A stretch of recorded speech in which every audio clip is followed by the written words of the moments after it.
Bueno, hermanos, terminamos el libro de terminamos el libro de Eclesiastés. Personalmente, para mí es uno de mis libros preferidos del Antiguo Testamento, porque habla de la experiencia de alguien que tuvo el don de la sabiduría de parte de Dios, y no solamente eso, sino que el Señor le dio riquezas, le dio grandeza y le dio todo. Lo probó todo lo que podría probar en su época, lo probó absolutamente todo. Bueno, no todo, casi todo, ¿vale? Porque honraba al Señor. Y la verdad que es un libro para la actualidad también. Porque como escuché una vez de un hermano, la palabra de Dios es un libro eterno. Es decir, no es un libro actual, la palabra no es actual, es eterno. ¿Vale? Conlleva muchísimo más. Entonces, nos tocaba para hoy los capítulos del 9 al 12. Yo, como dice mi hermano Efraín algunas veces, he cogido algunos tips, algunos versículos, ¿vale? Y quiero compartir con vosotros lo que el Señor ha puesto en mi corazón. En el capítulo 9 comienza Salomón diciendo: ciertamente he dado mi corazón a todas estas cosas, para declarar esto. A partir del capítulo 9 veo que Salomón hace un resumen de todo lo que ha hablado hasta ahora y hace sus conclusiones, y hace un resumen de todo, en cierta forma. Y dice que los justos y los sabios y sus obras están en manos de Dios. Está resaltando primeramente y ante todo la soberanía de Dios. Dios es soberano y no hay nadie por encima de Él ni nadie igual que Él. Y dice, fijaros que dice, los justos y los sabios y sus obras. ¿Quiénes son los justos y los sabios? Los justos y los sabios, como todos bien sabemos, son aquellos que se han acercado a Dios, que han querido obedecer la ley. Porque recordemos que en aquellos tiempos la ley que tenían era la ley dada por Moisés, el Pentateuco. Y los justos son aquellos que quieren obedecer a Dios. En aquellos tiempos, evidentemente, Jesucristo ya no había estado. Jesucristo viene muchos años después, pero estaban los sacrificios. Y todo aquel que pecaba ofrecía sacrificios. Y se declaraba justo delante de Dios. ¿Y quién es el sabio? El sabio es el que busca a Dios y quiere vivir conforme a la ley de Dios. Ese es el sabio. No el que tiene el conocimiento del mundo y todo lo demás. Todo este conocimiento que nos da el mundo. El sabio es aquel que se acerca a Dios y quiere vivir conforme a la ley de Dios. Porque la ley de Dios nos hace vivir, primero, a bien con Dios y segundo, a bien con los demás. Y eso satisface el corazón del hombre. Y lo que me llama la atención es que dice los justos, los sabios y sus obras. Y sus obras están en la mano de Dios. También eso me habla, personalmente, me habla de protección. Yo estoy bajo la protección de la mano del Señor. El justo estaba bajo la protección de la mano del Señor. El sabio estaba bajo la protección de Dios. Y todo lo que ocurría al justo y al sabio era porque Dios lo permitía. ¿Cómo lo puedo trasladar eso al día de hoy? Porque la palabra es eterna. ¿Cómo lo puedo aplicar hoy a mi vida esto? ¿Quién es justo y quién es sabio a los ojos de Dios? Todo aquel que ha aceptado el mensaje de Jesucristo. Todo aquel que ha aceptado en su vida el sacrificio, la obra redentora de Cristo por él en la cruz y ha creído que Él ha resucitado. Ese es el justo y el sabio ante los ojos de Dios. Aunque ante los ojos de los hombres, a algunos le puedan parecer que son locos, a algunos le puedan parecer que son tontos o estúpidos, permitidme estas palabras, o necios. Pero ante los ojos de Dios, que es lo importante, somos justos. Y lo vuelvo a decir, por la obra redentora de Jesucristo, no por nuestros méritos. Y las obras que nosotros hacemos están preparadas de antemano por Dios, como dice Efesios capítulo 2, los versículos 8 al 10. Por gracia sois salvos, no por obras, sino para que nadie se gloríe, sino por fe, porque es el don de Dios. Para que andemos en las obras que Él preparó de antemano. Y como he dicho, estamos bajo la protección de Dios. Y citando a Pablo también, la epístola de los Romanos, dice, y sabemos, yo creo que esto lo diríamos casi todos de memoria, y sabemos que a los que aman a Dios, todas las cosas ayudan para bien. Lo leería hasta el 39, pero por amor al tiempo no lo voy a hacer, ¿vale? A continuación, en ese capítulo, los versículos que van del 2 al 6, habla de una cosa y de una realidad enorme. Y que de vez en cuando nosotros también hablamos. Y habremos escuchado muchas veces esta expresión. Todo tiene solución menos una cosa, ¿verdad? ¿Cuál? La muerte. Pero también tiene solución. Porque aunque mi cuerpo muera, eternamente viviré con el Señor. Porque esto es un tiempo finito que vamos a estar aquí. Pero después viviremos eternamente con Dios. Por tanto, la muerte es simplemente un paso que hay que dar. Y habla también, hace una comparación entre el justo, el impío, el bueno, el malo, el que sacrifica, el que no sacrifica y demás. Y en esos versículos hay un verso que me llama muchísimo la atención. Y es el verso 4. Dice, aún hay esperanza para todo aquel que está entre los vivos. Y yo me preguntaba, ¿esperanza para qué? ¿Esperanza de qué? ¿Esperanza de qué? ¿Qué esperanza?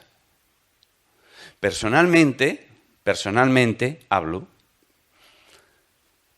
yo creo que la esperanza es de poder tener una relación con Dios.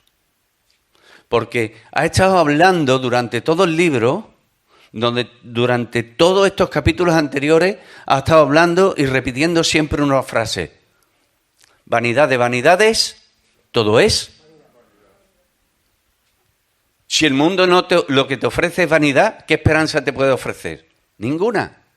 Entonces, ¿esperanza para qué? Yo personalmente, os lo vuelvo a decir, personalmente creo que es esperanza para tener una relación con Dios. Esperanza para vivir conforme a la voluntad de Dios. Esperanza para vivir conforme a la ley de Dios. Esperanza de tener una relación con Dios. El mensaje del Señor siempre ha sido el mismo para el hombre, desde que el hombre se alejó de Dios. Que se reconcilia con Él y que viva con la esperanza de que un día estará con Él eternamente en los cielos. De que vuelva a tener una esperanza, una razón de vivir.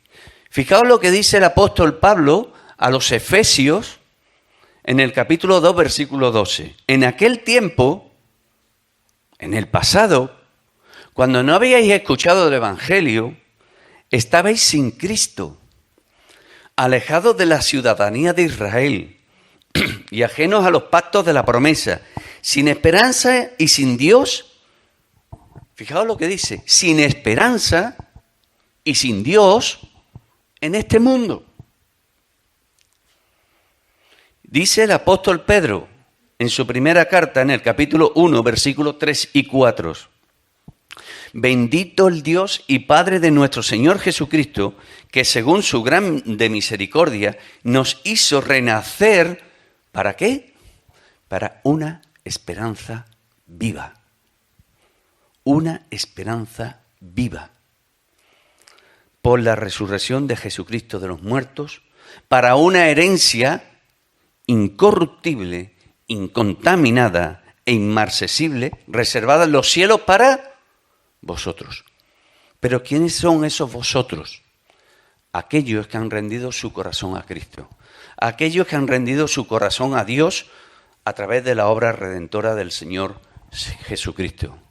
Y alabado sea su nombre. Alabado sea su nombre. Hebreos capítulo 1 nos dice, y permitidme que lo parafrasee con mis palabras porque de memoria ando cortito, dice que Dios en todos los tiempos habló a los hombres, pero no, en estos últimos tiempos ha hablado por medio de ¿quién? De la persona de Cristo, por la persona del Hijo. Así que, hermanos, gocémonos, porque tenemos una esperanza viva, porque nuestras vidas están en las manos del Señor, no por nuestros méritos, vuelvo a decir, sino por los méritos de Cristo. Nosotros no hicimos nada, ni podíamos hacer nada, ni podemos hacer nada para ir al cielo. El capítulo 10 me llama mucho la atención los primeros 3 versículos. Y dice, las moscas muertas hacen heder y dar mal olor al perfume del perfumista. Así una pequeña locura al que es estimado como sabio y honorable. El corazón del sabio está a su mano derecha, más el corazón del necio a su mano izquierda. Y aun mientras va el necio por el camino, le falta cordura y va diciendo a todo que es necio. ¿Qué verdad más grande escribe Salomón a través de estas palabras? Podemos tener un testimonio, hermanos, intachable ante los demás. Podemos tener muy buen testimonio. Decir que hay que ver qué buen cristiano es. Pero cometamos una pequeña locura, digamos una mala frase en el momento menos indicado y todo nuestro testimonio es tirado por tierra. Todo nuestro testimonio es tirado por tierra. Os pongo un ejemplo muy claro. El Señor Jesucristo en todo momento estaba siendo acosado, tentado por aquellos principales religiosos, aquellos fariseos, aquellos saduceos, aquellos herodianos, aquellos escribas.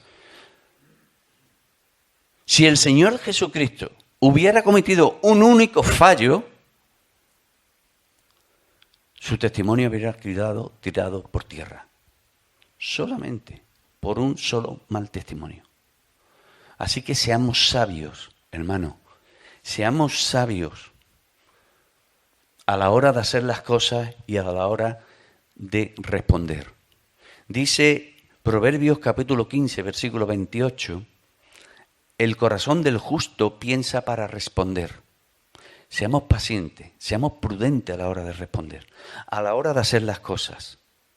Porque dice que la boca de los impíos derrama malas cosas. Pero me quedo con esta primera parte. El corazón del justo piensa para responder.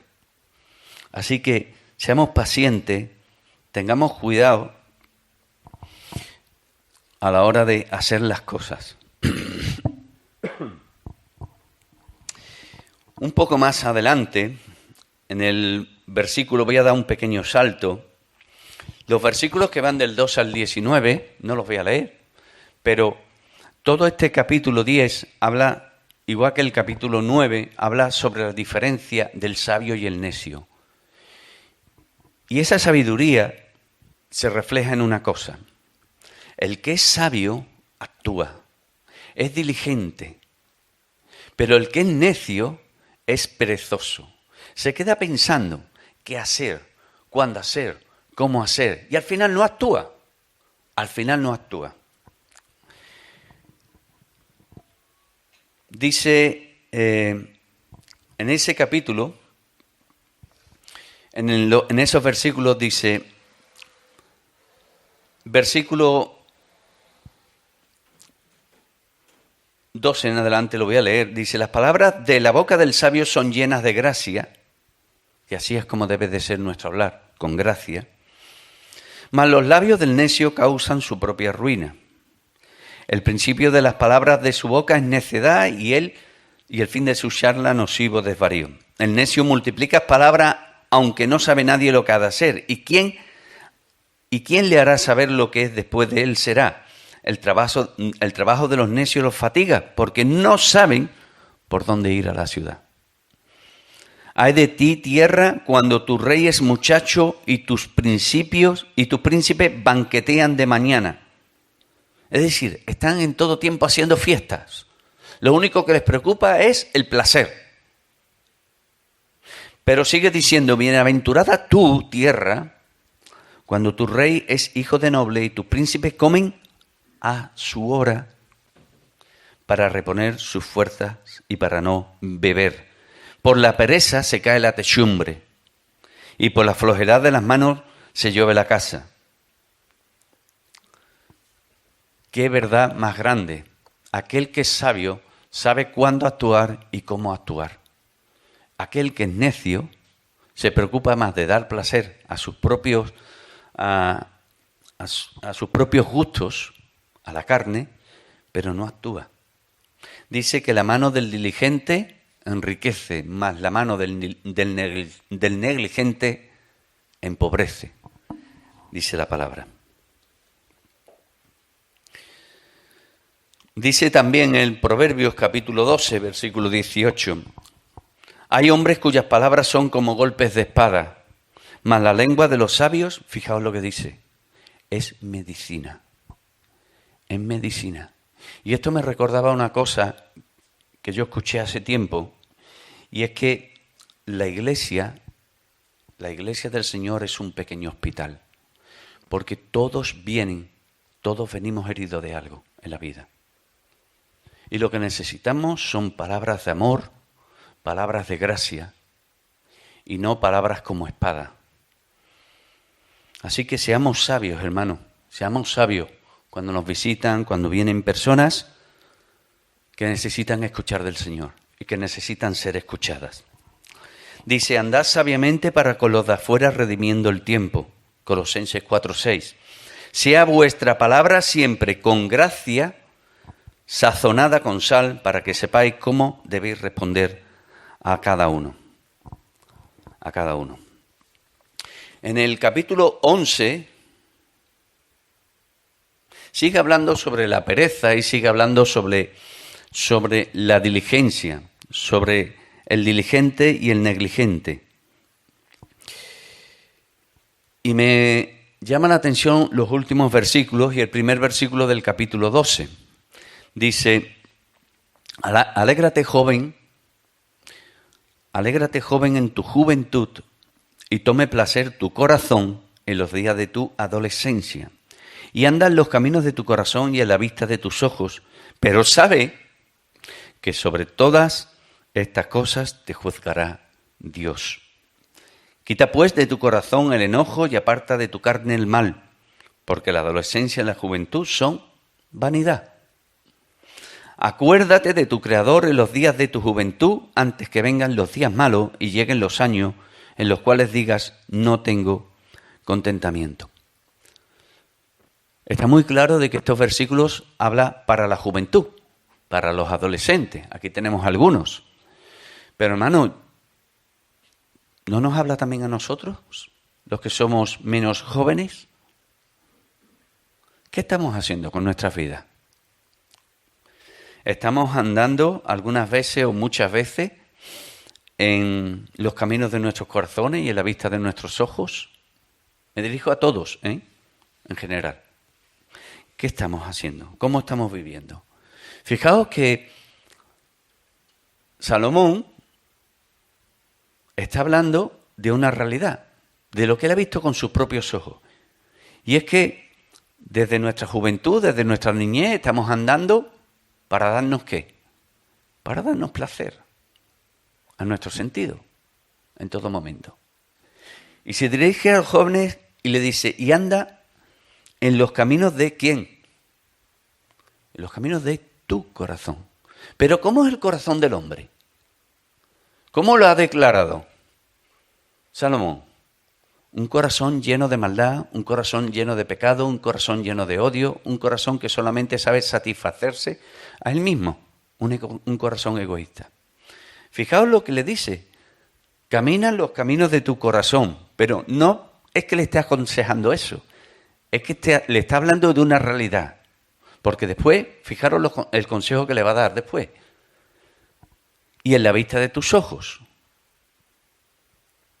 Dice, nunca se sacia el ojo de ver, ni el oído de oír. dice Salomón aquí en el libro de Eclesiastés, en el capítulo 1. Y termina ese versículo diciendo, ¿tú quieres andar como tú quieras? Anda. Da placer. Anda conforme a tu corazón. Pero ten cuidado de una cosa, que sobre todas estas cosas te va a juzgar Dios. Y Dios nos va a juzgar a todos, conforme hayamos andado en este mundo, conforme hayamos andado en esta vida, no solamente a los jóvenes. Y le dice, quita el enojo, quita de tu corazón el enojo y aparta de tu carne el mal, los deseos que son pecaminosos, aquellos deseos que no son conforme a Dios, apártalos, aléjate de ellos. Porque un día vamos a dar cuenta delante del Señor. Dice Hebreos capítulo 9, versículo 27, y de la manera que está establecido para los hombres que mueran una sola vez y después de esto, el juicio. Todos vamos a tener que dar cuentas delante del Señor. Jóvenes y no tan jóvenes. Jóvenes y no tan jóvenes. El otro día me pasó una cosa curiosa. Estando en el trabajo, tenía a mi compañero de trabajo y tenía un cliente.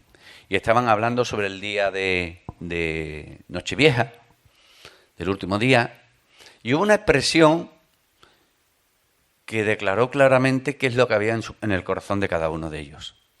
Y ellos dijeron, hoy es día de emborracharse, porque hoy hay que emborracharse, hoy es día de emborracharse. Y decía yo, Dios mío, qué esperanza tienen estas personas. Comer, beber, que es el pensamiento de este mundo, come y bebe que mañana moriremos. Ese es el pensamiento del mundo. ¿Qué esperanza hay en ellos? Emborracharse. ¿De qué te vale emborracharte? Pierdes el control de tu vida, pierdes el control de tu cuerpo, pierdes el control de tu sentido y todo para dar placer a la carne.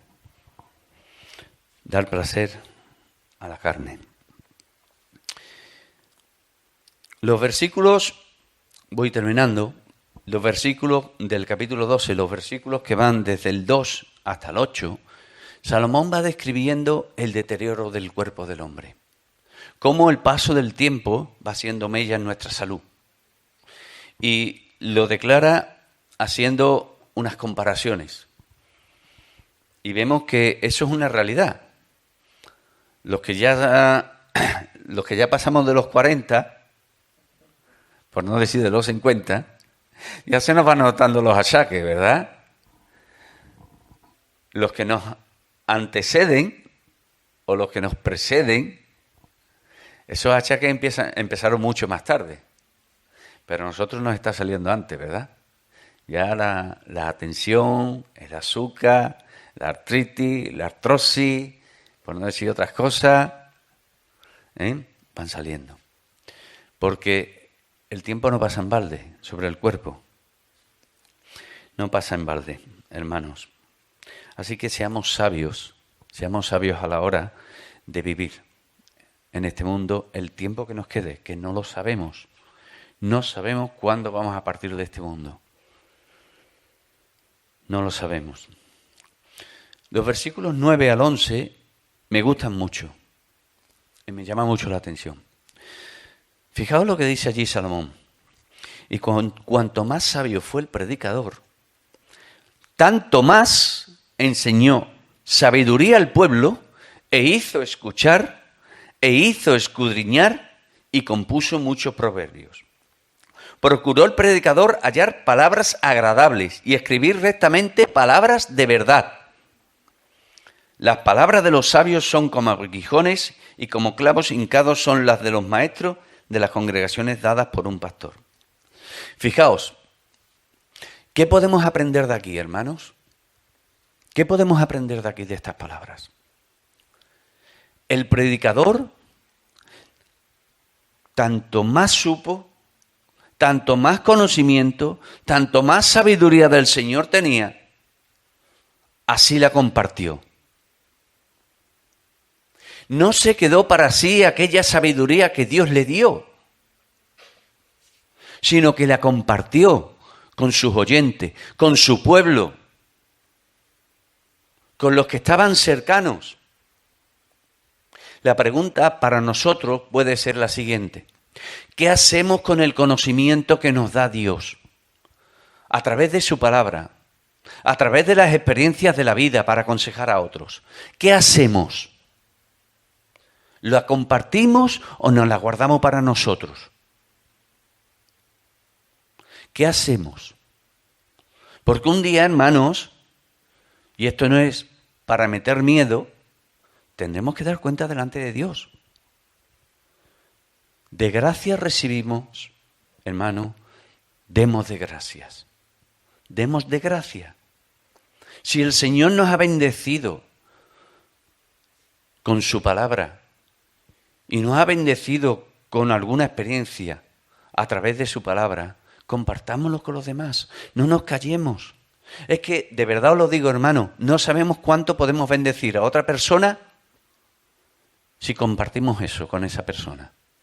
No lo sabemos. Pero no nos callemos, hermano, compartámoslo, enseñemos a otros, que los mayores enseñen a los jóvenes. Un ejemplo muy claro de todo esto es el Señor Jesucristo. Jesucristo vino a este mundo y enseñó la ley correctamente. Y enseñó el corazón de la ley a la gente. Porque la interpretación de aquellos fariseos, de aquellos saduceos, de aquellos escribas, era errónea. Y estaban desviando al pueblo. Y el Señor Jesucristo vino y enseñó el corazón de la ley. Y el Señor no echó a nadie fuera, como tampoco lo hizo Salomón. Y enseñó e incitó a los demás a escudriñar las Escrituras. Fijaos, dice, y enseñaba en la sinagoga de ellos y era glorificado por todos. Lucas 4:15. Y entrando en una de aquellas barcas, la cual era de Simón, le rogó que la apartase de tierra un poco. Y sentándose, enseñaba desde la barca a la multitud. El Señor, por donde iba enseñando. Y si queréis averiguarlo, os incito, os reto para que busquéis en una concordancia. En los evangelios, la palabra enseñar, enseñó, enseñaba, y veréis cómo el Señor Jesucristo constantemente estuvo enseñando las Escrituras. Constantemente. No solamente sanaba, no solamente curaba, no solamente echaba fuera demonios, sino que lo que principalmente hacía el Señor era enseñar las Escrituras, predicar el Evangelio, predicar las buenas nuevas de Dios en su persona. Nosotros también debemos de hacerlo, hermano, y de compartir la palabra los unos con los otros. ¿Qué nos ha enseñado el Señor esta semana? No tengamos miedo, no pensemos que seamos torpes de palabra, no tengamos vergüenza, porque si no lo practicamos, nunca lo sabremos, no bendeciremos a los demás.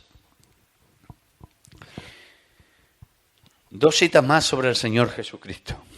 Decía, y les enseñaba diciendo, fijaos cómo el Señor lo sabio que era, cómo pinchaba a sus oyentes para que buscaran las Escrituras. Y les enseñaba diciendo, ¿no está escrito, mi casa será llamada casa de oración para todas las naciones?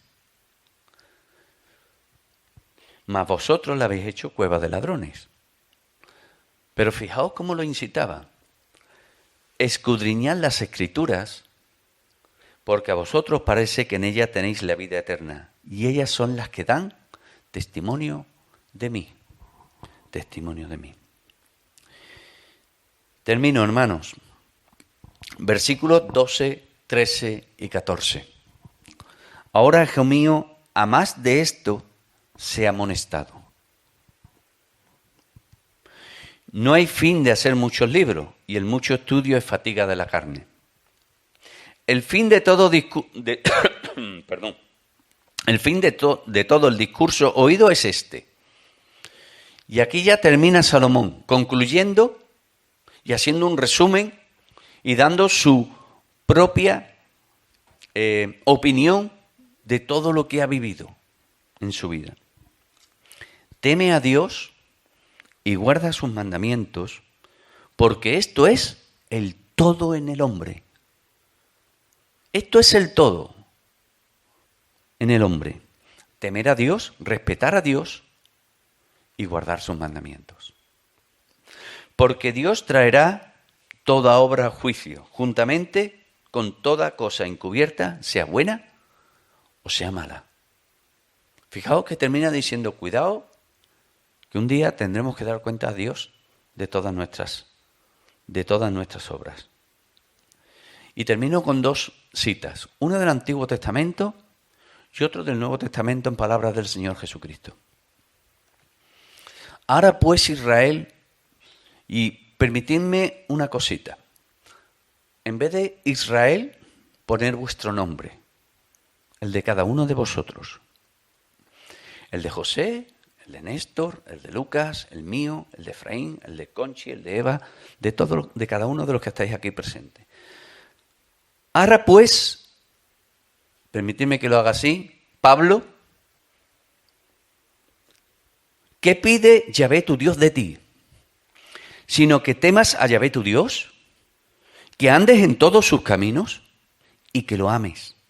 Y sirvas a Yahvé tu Dios con todo tu corazón y con toda tu alma, que guarde los mandamientos de Yahvé y sus estatutos que yo te prescribo hoy. Y fijaros cómo termina, para que tengas prosperidad. El amar al Señor nos prosperará. No quizás económicamente, pero sí espiritualmente. Y en palabras del Señor Jesucristo, si me amáis, ¿cómo termina, hermanos? Si me amáis, guardad mis mandamientos. Si realmente amamos al Señor, hermano, guardemos sus mandamientos. Un libro precioso, el libro de Eclesiastés, que habla de la experiencia del hombre más sabio que hubo en su época. Y fijaos cómo termina diciendo, teme al Señor y guarda sus mandamientos, porque ese es el todo del hombre. Amén, hermanos. Que al Señor sea la gloria por siempre.